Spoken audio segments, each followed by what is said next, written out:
दोस्तों इस वीडियो के माध्यम से हम आज 4 स्टॉक साथ में डिस्कस करने वाले हैं। आज हम आईआरएफसी को डिस्कस करेंगे, इसके अलावा हम आईआरसीटीसी को भी डिस्कस करेंगे और हम आईटीसी को भी डिस्कस करेंगे और एक कंपनी को डिस्कस करने वाले जो बहुत ही ज़बरदस्त बोनस देने जा रही है। आईआरएफसी की बात करें तो पिछले कई दिनों के बाद ज़बरदस्त तेज़ी का वातावरण बनना शुरू हो चुका है और स्टॉक अब बिल्कुल नई हाई बनाने को तैयार है, यानी ये पहली बार अपनी आईपीओ प्राइस से ऊपर जाने को तैयार हो चुका है। इसके पीछे बहुत बड़ी वजह है जिसको इस वीडियो के माध्यम से डिस्कस करेंगे और जानने की कोशिश करेंगे क्या यही मौका है जब हमें आईआरएफसी में निवेश करना चाहिए। आईआरसीटीसी की बात करें तो स्टॉक अब बिल्कुल रॉकेट बनने को फिर से तैयार है। जिस तरह से ये स्टॉक एक बार स्प्लिट के पहले दौड़ा था और उसके बाद आप देखें तो काफ़ी समय से करेक्शन के दौर में था, लेकिन आईआरसीटीसी का बिजनेस बहुत तेज़ी से बढ़ रहा है। ऐसे में आने वाले समय ये स्टॉक फिर से ऊपर जाएगा बिल्कुल।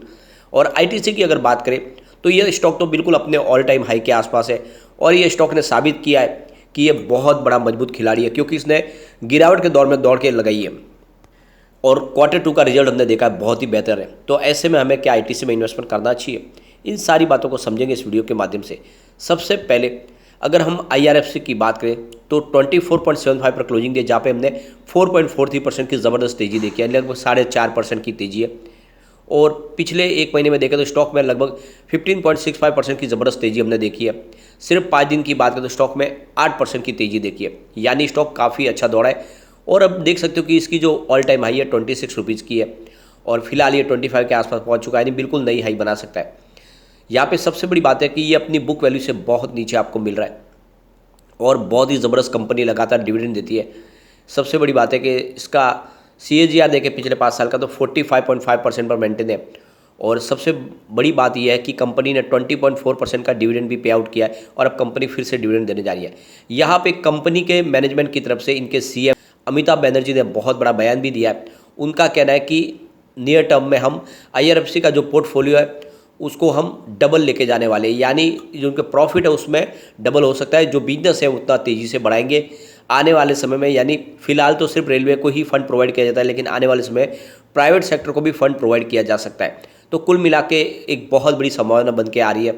दूसरी तरफ अगर आप देखें तो आईआरएफसी ने जो गवर्नमेंट को डिविडेंड पे किया वो सबसे शानदार है, यानी आप देख सकते हो 711 करोड़ का डिविडेंड पे किया गवर्नमेंट को, जो बहुत ही बड़ी बात। इससे एक बात समझ में आ रही है कि आईआरएफसी का बिजनेस बहुत तेज़ी से ग्रो कर रहा है। ऐसे में हमें लॉन्ग टर्म का नजरिया लेकर इस समय इन्वेस्टमेंट के बारे में सोचना चाहिए। आईपीओ आने के बाद अगर आप देखें तो इसने लगातार डिविडेंड दिया लोगों को। 2021 में 2 बार दिया, जिसमें आप देख सकते हो 1.05 पैसे और एक बार 77 पैसे का डिविडेंड दिया। उसके बाद में आप देखें तो 2022 में एक बार 0.63 पैसे का डिविडेंड ऑलरेडी मिल चुका है और कंपनी फिर से डिविडेंड देने जा रही है। तो लगातार अच्छा डिविडेंड मिल रहा है और कंपनी अब रिजल्ट भी देने जा रही है, यानी 10 तारीख आ चुके हैं। 10 तारीख को डिविडेंड का ऐलान भी होगा और साथ में रिजल्ट भी हमें देखने को मिलेगा। आईआरएफसी की बात करें तो इसका रिजल्ट बहुत ही ज़बरदस्त है। हर साल आपको देखें तो रेवेन्यू और प्रॉफिट बढ़ता हुआ दिखाई देगा। चाहे कोविड काल में सब कुछ कारोबारी गतिविधियां बंद थी, उसके बावजूद भी इनके रिजल्ट में कोई असर देखने को नहीं मिला है। ये आप देख सकते हो 2018 में इनका 11,018 करोड़ बीच का जो रेवेन्यू था, जो 2022 में बढ़ के 20,299 करोड़ तक पहुंच गया। बहुत ही ज़बरदस्त उछाल देखने को मिल रहा है इनके रेवेन्यू में। अगर हम प्रॉफिट की भी बात करें तो 2018 में 2007 करोड़ बीच का जो प्रॉफिट था वो 2022 में बढ़ के 6,089 करोड़ तक पहुंच गया। बहुत ही ज़बरदस्त प्रॉफिट में बढ़ोतरी देखने को मिल रही है। कुल मिला के बहुत ही शानदार प्रदर्शन है और डेफिनेटली स्टॉक मल्टीबैगर बनेगा।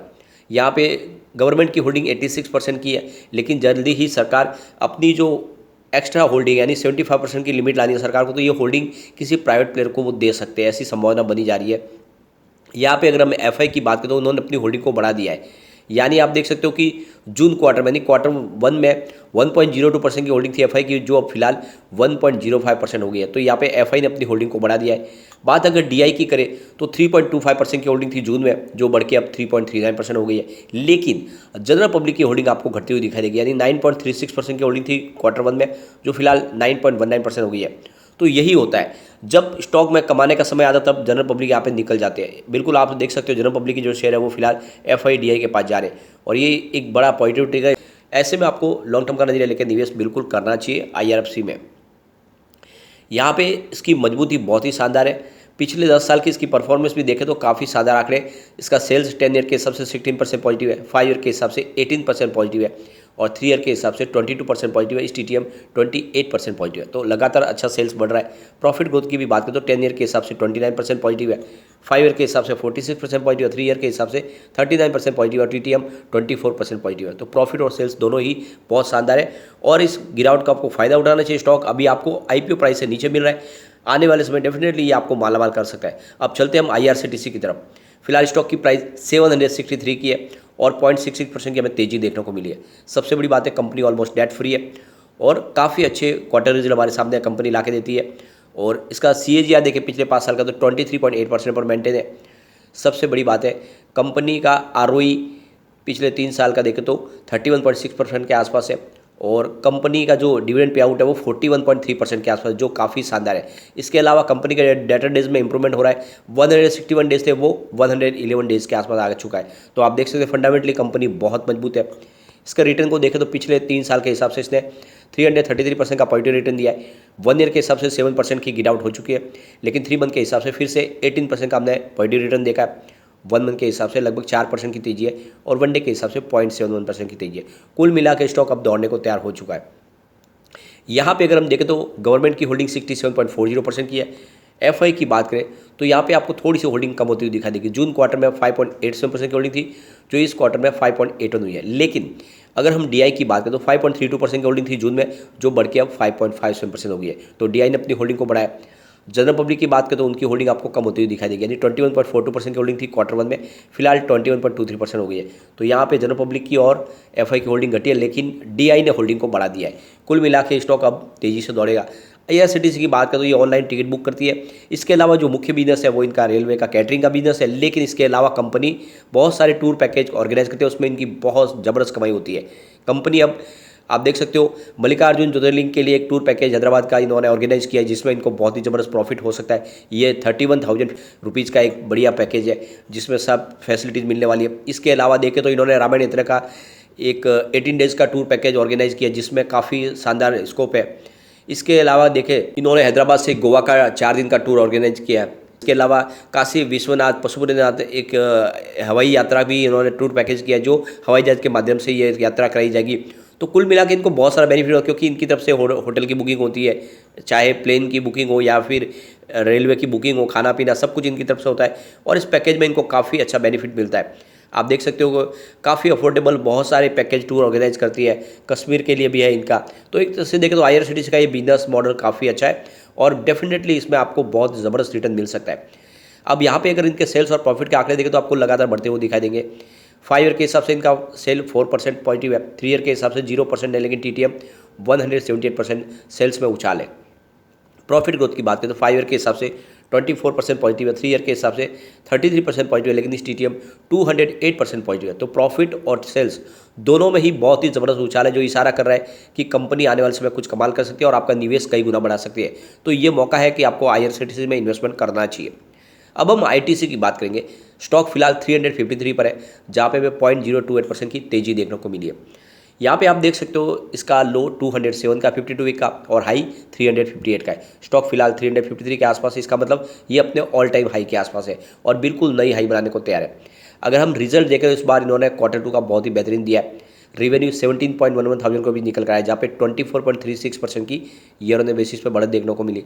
नेट इनकम 4.62 थाउजेंड को भी, जहाँ पे 24.4% की ईयर ऑन बेसिस पे बढ़त देखने को मिली और इनकी नेट प्रॉफिट मार्जिन 27% के आसपास रही है। कुल मिला के देख सकते हो FMCG सेक्टर में काफ़ी दबाव था, उसके बावजूद भी रिजल्ट बहुत ही बेहतर रहा है। कंपनी के रेवेन्यू को देखें तो लगातार आपको बढ़ता हुआ दिखाई देगा। 2018 में इनका 43,448 के बीच का जो रेवेन्यू था वो 2022 में बढ़ के 60,668 के रुपीज़ के आसपास पहुंच गया। तो ज़बरदस्त बढ़ोतरी हुई है। इसके अलावा अगर आप कंपनी के प्रॉफिट को देखें तो उसमें भी बढ़ोतरी ज़बरदस्त है। 2018 में जहाँ पे 11,485 रुपीज़ का इनका टोटल प्रॉफिट था, वो 2022 में बढ़ के 15,485 रुपीज़ के आसपास पहुँच गया। तो प्रॉफिट और रेवेन्यू दोनों ही लगातार बढ़ रहा है। यहाँ पे आप देख सकते हो FI की होल्डिंग भी आपको बढ़ती हुई दिखाई देगी। सितंबर 2021 में 10.81% की होल्डिंग थी FI की, जो अब सितंबर इस क्वार्टर 2 में बढ़ के 13.47% तक आ गई। तो FI ने ज़बरदस्त होल्डिंग को बढ़ा दिया है ITC के अंदर।